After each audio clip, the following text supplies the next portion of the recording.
말씀 잠언서 29장 1절로 4절까지 말씀만 보겠습니다. 우리 한 목소리로 함께 합독하겠습니다. 잠언 29장 1절로 4절까지의 말씀입니다. 시작. 자주 책망을 받으면서도 목이 곧은 사람은 갑자기 패망을 당하고 피하지 못하리라. 의인이 많아지면 백성이 즐거워하고 악인이 권세를 잡으면 백성이 탄식하느니라. 지혜를 사모하는 자는 아비를 즐겁게 하여도 창기와 사귀는 자는 재물을 잃느니라. 왕은 정의로 나라를 견고하게 하나 뇌물을 억지로 내게 하는 자는 나라를 멸망시키느니라. 아멘.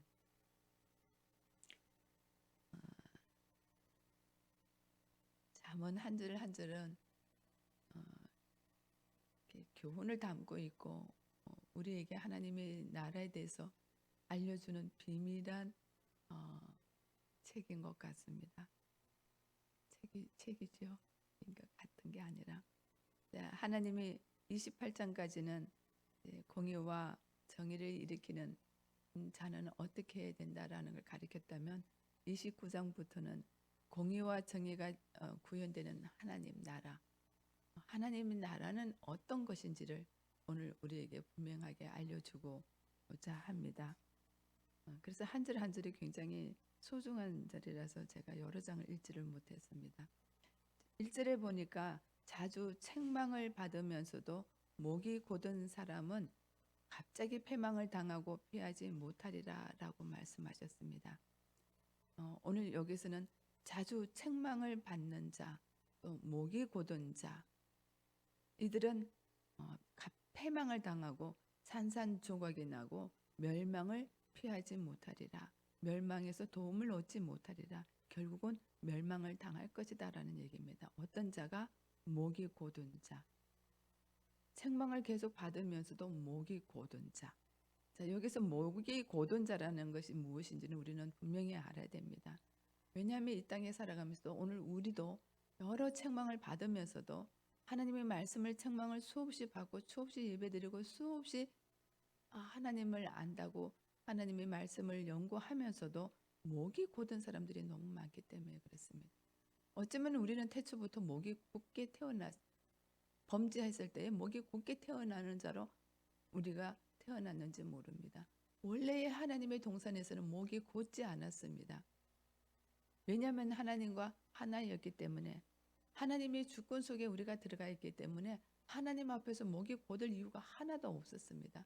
하나님의 모든 권세를 우리에게 맡기셨기 때문에 우리는 그냥 자유하고 그냥 행복하고 그냥 주님의 음성 가운데, 주님의 그 임재 가운데 행복한 삶을 살았습니다. 정말 말 그대로 에덴 동산에서 부끄럼 없이 살았습니다.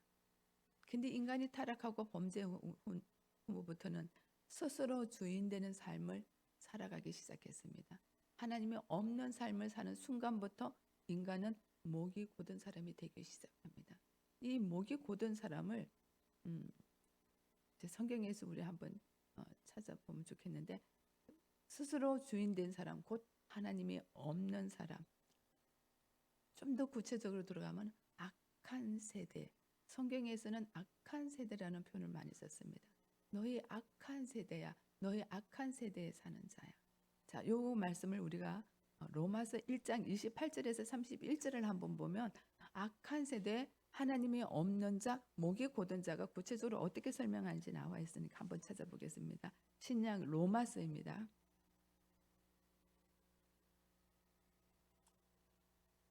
사도행전 다음에 로마서 1장 28절로 31절을 한번 보도록 하겠습니다. 로마서 1장 28절부터 조금 이제 길긴 하지만 우리가 천천히 한번 읽어보시면 좋겠습니다. 28절부터 31절까지 시작.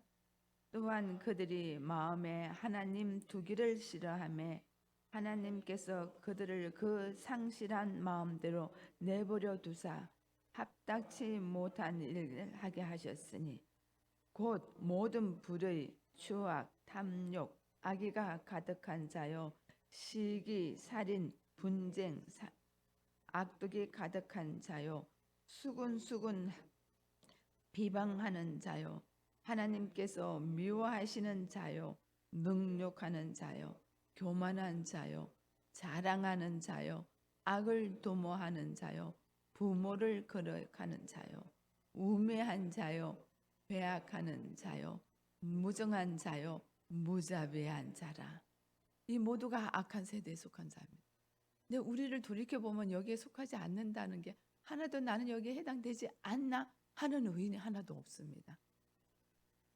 오늘 이 말씀은 우리에게 주시는 말씀입니다. 너희들이 말씀을 두고 하나님이 그렇게 하지 말라, 하나님을 마음에 두라고 그렇게 얘기를 해도 너희는 하나님을 마음에 두기 싫어하고 너희 스스로 주인 되어서 목이 곧은 사람으로 살아가는 세대가 오늘 우리들의 세대까지 연결됐다라고 생각하지 않을 사람이 아무도 없을 겁니다. 이런 사람들은 갑자기 패망을 당하고 피하지 못해 멸망을 당한다는 겁니다. 자, 로마서 또 3장 10절부터 좀 한번 읽어. 로마서 3장 폈으니까 3장 10절을 한번 볼게요. 자, 여기서 10절에서 18절까지 17절까지도 어마어마한 또 악한 세대에 대해서 나오죠. 10절부터 한번 또 천천히 한번 읽어보겠습니다. 시작.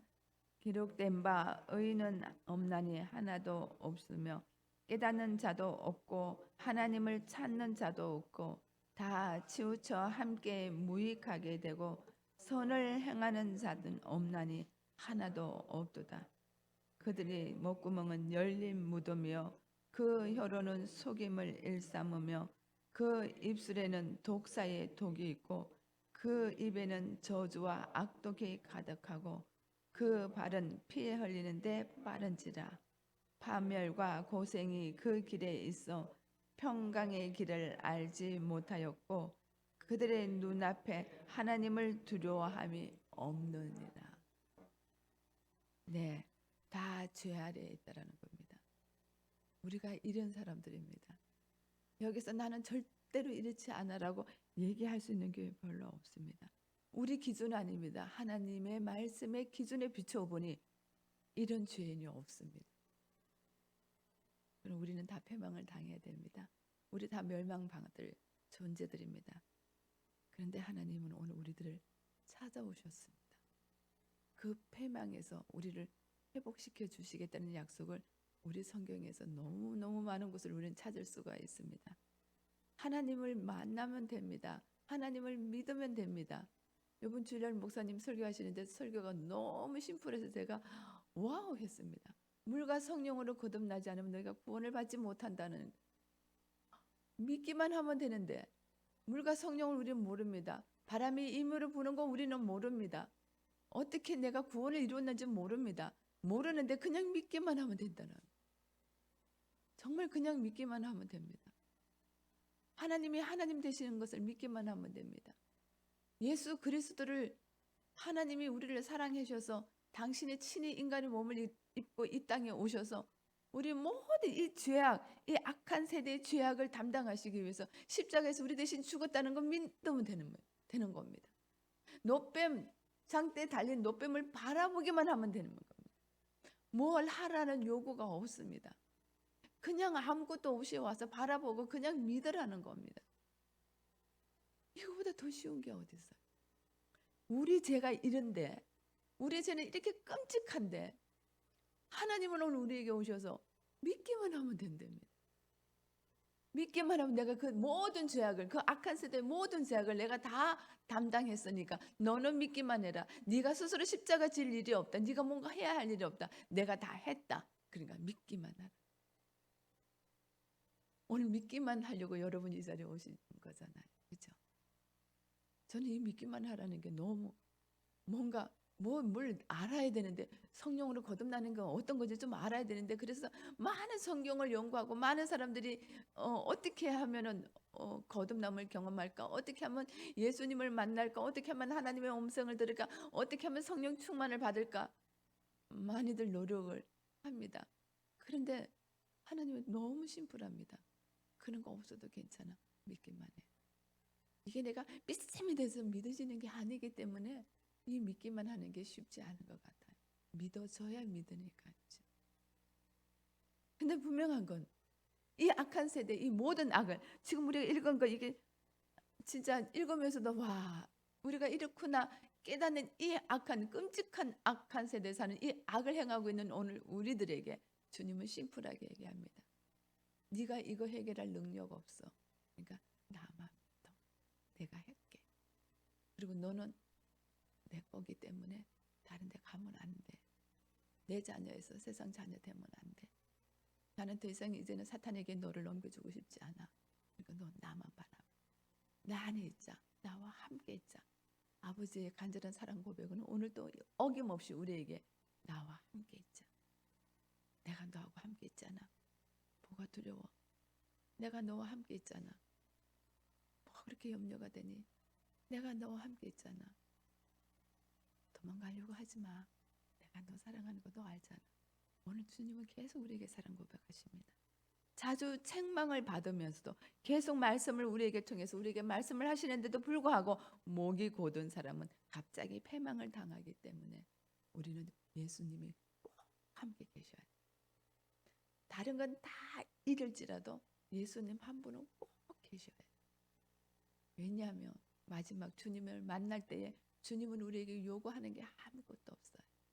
이 땅에서 너가 뭘 하고 있느냐 그게 그렇게 중요해. 하나도 안 중요해요. 진짜 중요한 건 너가 예수를 믿었나가 중요하기 때문에. 오늘 1절 말씀 자주 책망을 받으면서도 목이 곧은 사람이 오늘 나인 것을 고백하게 됩니다. 그래서 저는 오늘 한 날도 예수님이 필요하다라고 고백하고 예수님을 알기를 원하고 예수님의 도움을 저는 구할 것입니다. 2절에 보니까 자 의인의 삶, 의인의 백성들에 대해서 나옵니다. 2절 같이 한번 읽어보겠습니다. 시작. 의인이 많아지면 백성이 즐거워하고 악인이 권세를 잡으면 백성이 탄식하느니라. 맞습니다. 의인, 거룩한 사람이 많아지면 지혜로운 사람이 많아지면 백성이 즐거워하고 악인이 여기 이제 우리가 이제 대칭을 이루는 거기 때문에 의인이 많아지면 백성이 즐거워하고 악인이 권세를 잡는다는 요 표현은 악인이 많아지면 악인이 권세를 잡으면 백성이 탄식하는 요거 이제 대칭되는 것을 보면은 의인이 많아지면 요 말을 의인이 권세를 잡으면 쉽게 얘기하면 의인이 권력을 잡으면 백성이 즐거워하고 악인이 권력을 잡으면 백성이 탄식한다. 대칭법으로 이렇게 해석하는 게 맞는 것 같아요. 자, 의인이 권세를 잡으면 백성이 즐거워하고 악인이 권세를 잡으면 백성이 탄식한다. 너무 쉬운 말이에요. 이 너무 쉬운 말인데 이제 오늘 이제 우리를 돌아보게 됩니다. 쉬운 번역에도 이렇게 설명을 해놨습니다. 의인이 권력을 잡으면 백성이 기뻐하나 악인이 권력을 휘두르면 백성이 신음한다. 백성이 탄식한다를 신음한다, 한탄한다 이런 뜻을 가지고 있습니다. 출애굽했을 때 이스라엘 백성들이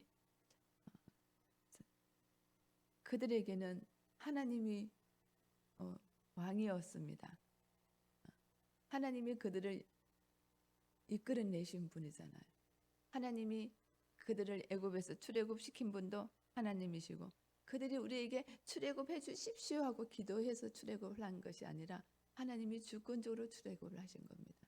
백성들은 그 종된 그 노예 생활은 너무 힘들어서 탄식하고 울부짖어 부르짖었다라는 얘기만 있지 그들이 하나님을 찾았다는 성경에는 없더라고요. 제가 찾아봤어요.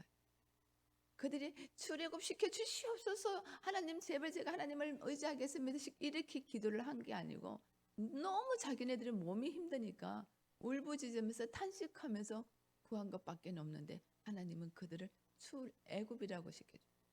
모세를 통해 그것뿐만 아니에요.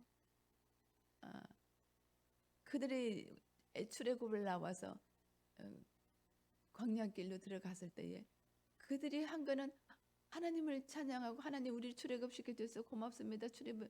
시켜주셔서 하나님을 찬양하겠습니다. 이제는 우리가 주님의 통치 안에 살겠습니다. 이렇게 하신 백성들이 아니더라고요.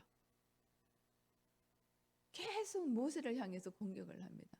원망하고 불평하고. 자, 모세에게 원망하고 불평하는 건 누구한테 원망하고 불평하는 거예요? 하나님께 하는 겁니다. 그러니까 계속 하나님과 다투는 거예요. 모세하고 우리 잠언서 보잖아요. 다투는 것은 하나님과 다투는 거예요. 주의 종들이 우리 성도들이 서로 다투는 것도 저 성도들을, 저 옆에 있는 연약한 자를 하나님이 얼마나 사랑하는 걸 우리가 모르기 때문에 저들을 공격하고 저들을 원망하고 저들에게 이제 어떻게 쉽게 얘기하면 왕따를 시키면 그게 하나님이 한테 하는 거거든요. 하나님과 다투는 거예요. 하나님의 자녀이기 때문에. 그래서 우리는 성도들에게 아무렇게나 하면 안 된다고요. 근데 이스라엘 백성들이 모세에게 계속 공격을 합니다. 이 공격하고 이 다투는 것은 곧 하나님과 다투는 거거든요. 그럼에도 불구하고 하나님은 그들에게 물 있으면은 단물 만들어 주시는 것이, 그들이 단물 만들어 주십시오 기도해서 단 게 아니고 그냥 하나님이 하시더라고요. 만나 주십시오. 그들이 만나고 뭔지도 모르는데 만나 주십시오. 그래서 만나를 얻은 게 아니라 뭘 먹을까 하니까 하나님이 일방적으로 만나를 보내주시더라고요. 뭘 고기라도 좀 있어야 되지 않나 계속 불평하니까 그래 너 이제 그만 불평해. 하나님이 막 그냥 가슴이 타가지고 그만해라. 내가 줄게 내가 매출하게 줄게.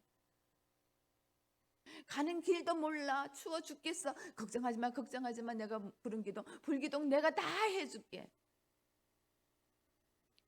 하나님이 이렇게 하신 이유가 있더라고요. 아브라함과 이삭과 야곱에게 한 언약 때문에, 약속 때문에. 하나님은 이스라엘 그 불평 불만하는 이스라엘 백성들한테 쩔쩔 매고 있는 모습에 다 해줄게. 니들이 구하지 않아도 내가 다 해줄게. 뭐 때문에? 언약 때문에. 젖과 꿀이 흐르는 땅에 너희들이 들어갈 거라는 이 약속 때문에. 하나님은 그 약속에 신실하신 하나님은 백성들이 어떤 모습을 행하든지 그 순간에 범죄하면은 때로는 채찍을 때리고 때로는 이렇게 멸망을 시키면서도까지도 그 땅에 들어가는 날까지 하나님이 지키시고 보호하시는 것을. 신발이 헤어지든 옷이 헤어지도 않을 정도. 그 200만이 그 40년 동안 광야에서 살아갈 수 있을 동안 하나님은 끊임없이 얘기해요. 그 광야 40년 동안 너희들이 깨달아야 되는 것은 사람이 떡으로만 사는 것이 아니라 여호와 입에서 나오는 말씀으로 사는 거니까 너희들은 내 말씀에 귀를 기울이고 나를 찾으라.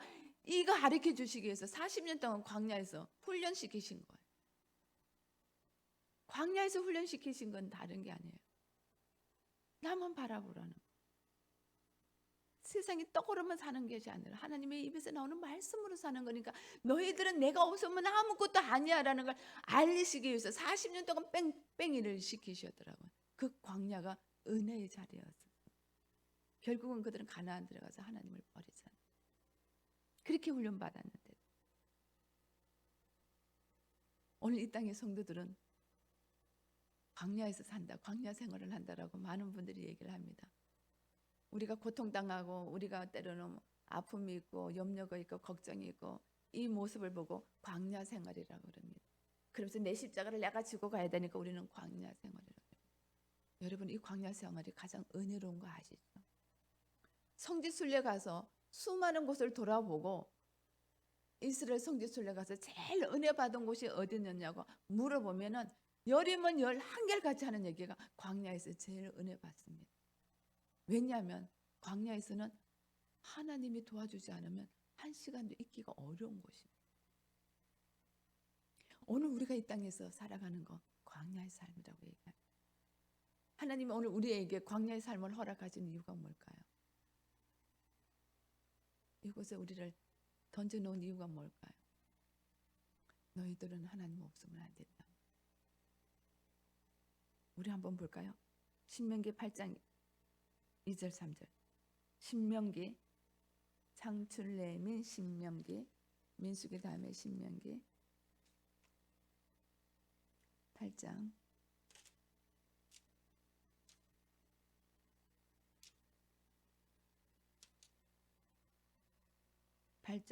2절 3절 같이 한 목소리 했습니다. 구약 274쪽입니다. 시작. 내 하나님 여호와께서 이 40년 동안에 내게 광야 길을 걷게 하신 것을 기억하라. 이는 너를 낮추시며 너를 시험하사 내 마음이 어떠한지 그 명령을 지키는지 지키지 않는지 알려 하심이라. 너를 낮추시며 너를 줄이게 하시며 또 너도 알지 못하며 내 조상들도 알지 못하던 만나를 내게 먹이신 것은 사람이 떡으로만 사는 것이 아니요 여호와의 입에서 나오는 모든 말씀으로 사는 줄을 내가 알게 하려 하심이라. 우리를 낮추시고 줄이게 하시고 알지 못하는 만나를 먹이시고 이 모든 광야에서 경험하게 이 모든 것을 뭘 알게 하기 위해서 사람이 떡으로만 사는 것이 아니요 여호와의 입에서 나오는 모든 말씀으로 사는 줄을 내게 알게 하려 하기 위해서 광야 40년을 허락하셨다는 겁니다. 오늘 우리의 광야의 삶은 목적이 있습니다. 사람이 떡으로만 사는 것이 아니요 여호와의 입에서 나오는 모든 말씀으로 산다라. 이 말씀은 곧 예수 그리스도이십니다. 예수가 없으면 이 광야 삶은 이스라엘 백성들이 원망하고 한탄하던 삶과 똑같은 삶입니다. 이 광야 삶에 예수와 함께 살면 이것은 은혜 중에 큰 은혜입니다. 천사들도 흠모할 만한 은혜입니다. 그래서 사단은 이 은혜를 누리지 못하도록 오늘 성도들에게 오늘 하나님의 백성들이 찾아와서 세상으로 끌고 가서 떡만 위하여 살도록 만들도록 노력하고 있습니다. 우는 사자처럼. 근데 우리는 사람이 떡으로만 사는 거 아닌 거 너무 잘 압니다. 우리 떡에 너무 시선 두지 마십시다. 세상에서 구하는 떡과 고기에 너무 마음 뺏지 마십시다. 하나님의 말씀이 우리 중심이 되었으면 좋겠습니다. 예수님이 시험 당하셨을 때 40일 동안 금식하시고 사단에게 시험 당하실 때 모든 시험을 이기신 말씀들이 이 말씀입니다. 예수님이 우리 대신 이겨주셨습니다. 떡으로 사는 것이 아니라 하나님의 입에서 나오는 모든 말씀으로 산다라는 걸 말씀으로 예수님이 친히 이겨주셨습니다. 그러면 오늘 예수와 사는 우리는 우리가 이기는 것이 아니고 누가 이겼기 때문에? 예수님이 이겼기 때문에 내 안에 사는 내가 예수님이기 때문에 예수님이 이겨주시는 겁니다. 예수님과 함께하면 우리는 다른 사람들이 생각하는 떡으로 사는 자가 아닙니다. 이제는 하나님의 입에서 나오는 말씀으로 사는 자가 된 겁니다. 예수가 이렇게 중요합니다. 예수님이 우리와 함께 산다는 게 이렇게 중요합니다. 때로 세상에 눈이 가더라도 주님이 내 안에서 다시 예수님으로 돌이킬 수 있도록 만드시는 분이 주님이시잖아요. 그러면 세상 건 우리 안 주십니까? 쩔쩔매시면서 주신 하나님의 속성 보셨잖아요. 걱정하지 마, 내가 줄게.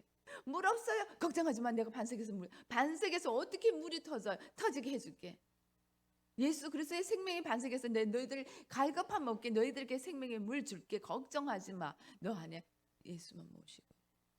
그러면 이 땅의 모든 것은 누구 거라고요? 하나님 거잖아요. 저 위에 계신 분은 기가 막힌 분인데 신이시잖아요. 창조시잖아요. 저분이 우리와 함께 계시는데 우리는 뭐가 그렇게 세상에서 얻을 게 많아서 세상을 향해서 가는지요. 하나님의 권세를 누리는 자, 의인이 하나님의 통치 가운데 있는 자, 의인이 많아지면 의인이 권세를 잡으면 백성이 즐거워합니다. 오늘 우리가 승리하신 예수님과 함께 하나님과 동행하는 삶을 살면 우리뿐만 아니라 우리 주위의 사람들이 즐거워하고 행복합니다. 우리 가족이 행복해집니다. 우리 공동체가 행복해집니다. 우리 민족이 행복해집니다. 그래서 통치권자들이 예수님을 아는 분을 우리가 뽑아야 되는 이유가 여기에 있습니다. 그런데 악인이 권세를 잡으면, 악인이 권력을 잡으면 백성이 탄식합니다. 우리는 북한을 위해서 기도를 해야 되는 사람들이지만 북한의 굶주린 백성들, 여기 우리 방송에도 나오잖아요. 북한 사람들이 나와가지고 탈북한 사람들이 나와서 하는 그 프로가 있어요. 전 그 프로를 가끔 보는데, 왜냐면 제가 북한을 위해서 이제 기도하고 있기 때문에 가끔 보는데, 보면은 진짜 그들은 생명 걸고 자유를 찾아서 오는데 그들의 삶이 기가 막히더라고요. 뭐 그 공산 당원 안 되면 거기는 사는 게 아니래요. 그래서 당원 되려고 몇 년 동안에 그 탄광 같은 데 가가지고 일을 하고 뭐 기본이 3년에서 10년 사이에 일을 해야지 당원증을 받는데요. 그 당원증 하나 받으려고 그렇게 생명 거기서 수없이 죽어가는 거 보면서 자기는 살아야 되겠다. 내가 당원증을 따야 산다라는 거 1년 때문에 그걸 견뎌나간다고 얘기를. 악인의 권세를 잡으면 그래. 지금 푸틴이 옹호하지 말라 그러는데 옹호할 수가 없잖아요. 그죠? 이 전쟁이 어떻게 될는지 앞으로도 또 모르는데 이런 사람들이 하나님을 모르는 사람들이 특히 공산국가는 하나님을 인정하지 않습니다. 하나님을 인정하지 않고 하나님을 모르는 백성들이 권력을 잡은 백성들이 탄식합니다. 마찬가지입니다. 하나님이 교회 안에 하나님이 통치를 받지 않는 악한 사람이 권력을 잡고 지도자가 되면 백성이 탄식합니다. 그래서 우리 리더들은 하나님과 함께 있고 하나님의 음성을 듣고 하나님과 동행하는 삶을 반드시 살아야 돼요. 저는 이런 분들을 가끔 봅니다. 하나님 없이 종교 생활로 다져진 사람들이 지도자가 되니까 교회가 그냥 무너지더라고요. 오늘 우리 돌아보십시다. 하나님이 통치하시는 예수가 내 안에 있는지 돌아보십시다. 이 광야길을 내가 예수님과 함께하고 있는지 아니면 내 스스로 내가 길을 가고 있는지 여러분에게 염려 걱정이 많고 슬픔과 고통이 아무리 많을지라도 주님이 함께 계시면 여러분 이 광야 생활이 은혜의 장소입니다. 3절 보니까 함께 같이 읽어보겠습니다. 지혜를 사모하는 아비를 즐겁게 하여도 창기와 사귀는 자는 재물을 잃느니라. 이거 너무 잘하는 말씀입니다. 지혜를 사모하는 자, 예수님을 사모하는 자는 아비를 즐겁게 합니다. 아비는 세상의 아비이기도 하고 하나님의 아버지, 창조주 아버지이기도 합니다. 그런데 창기와 사귀는 자는 아까 전에 우리가 대칭법을 본다면은 지혜를 사모하는 자 반대로 창기를 사모하는 자는 반대로 하면 지혜를 사모하지 않는 자는 자 창기를 사모하는 자는 아비의 재물을 잃는다라는 얘기입니다. 여기서 창기와 사귀는 자하고 생각하니까 여러분 뭐가 생각나죠? 응? 신약에서 집 나간 탕자 생각나지 않나요? 저는 집 나간 탕자 생각이 났어요.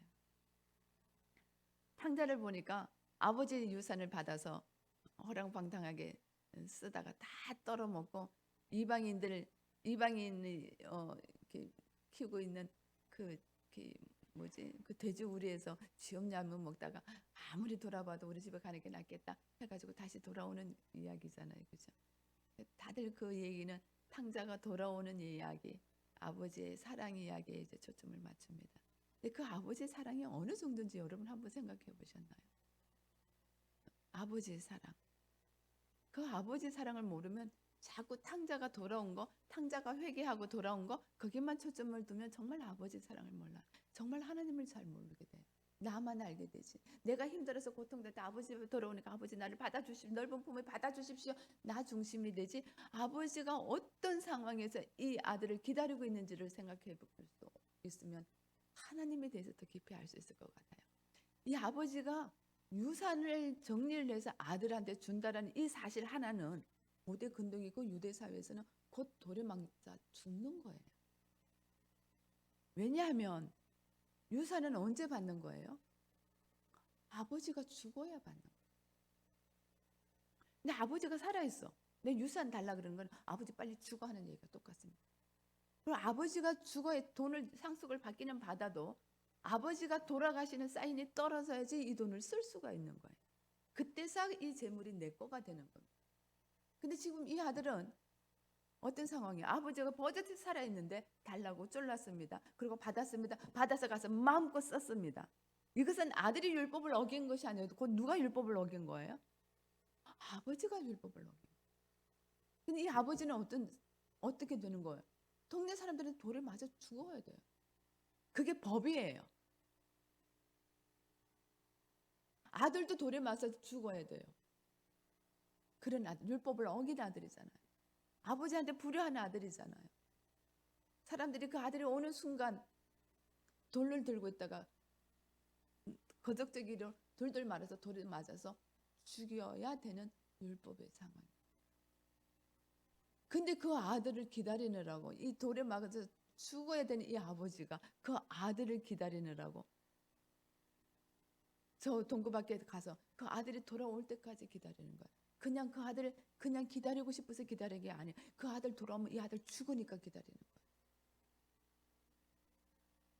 그 아들과 내가 같이 돌에 맞아 죽을 거예요. 그래도 이게 하늘 아버지예요.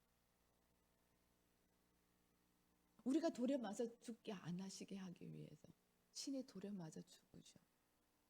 그러면서 기다리시는 분이 하늘 아버지.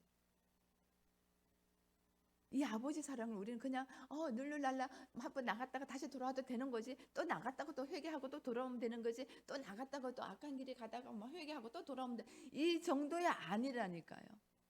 그렇게 나갔다가 돌아오는 자식이 동네 사람들에게 돌에 맞아 죽을까 봐 그 돌을 내가 같이 맞을 각오를 하고 아들을 기다리는 거예요. 돌아오는 순간 아들을 맞아서 우리 집에서 잔치를 하면서 자기 권위를 회복시켜 줘버려요. 동네 사람들이 손 못 대게. 아버지의 사랑이 이런 사랑이에요. 오늘 이런 사랑을 제가 받고 있고 여러분이 받고 있는 거 기억하셔야 돼요. 우리가 잘나서 아버지가 받으시는 거 아니에요. 우린 돌에 맞아 죽을. 돌에 맞으면 한 번만 맞았겠어요. 하나님 말씀에 우리를 비춰보면 우리가 한 번만 맞을까요? 율법에 의하면 뭐 팔 잘리고 눈 잘리고 다 잘려도 이게 뭐 잘릴 만한 그런 끔찍한 죄인인데 그럼에도 불구하고 오늘 하나님은 우리 대신 십자가 죽으셨어요. 네가 어떤 죄를 저질러도 내가 다 용서한다. 그러나 이제 너는 내 안에 있자. 너는 이제는 세상 떡 벌려서 사는 자가 아니라 하나님의 입에서 나오는 말씀으로 사는 자다. 나와 함께 있다. 내가 세상을 이겼다. 내가 그 말씀으로 세상에 악을 행하는 악한 길로 가는 모든 것을 내가 다 극복했다. 사단의 유혹을 내가 다 이겼다. 그러니까 너도 이길 거다. 왜냐하면 내가 너 앞서 있을게. 너는 괜찮아. 내가 앞에 있을게. 이제는 너는 나만 바라보고 나오지 않아.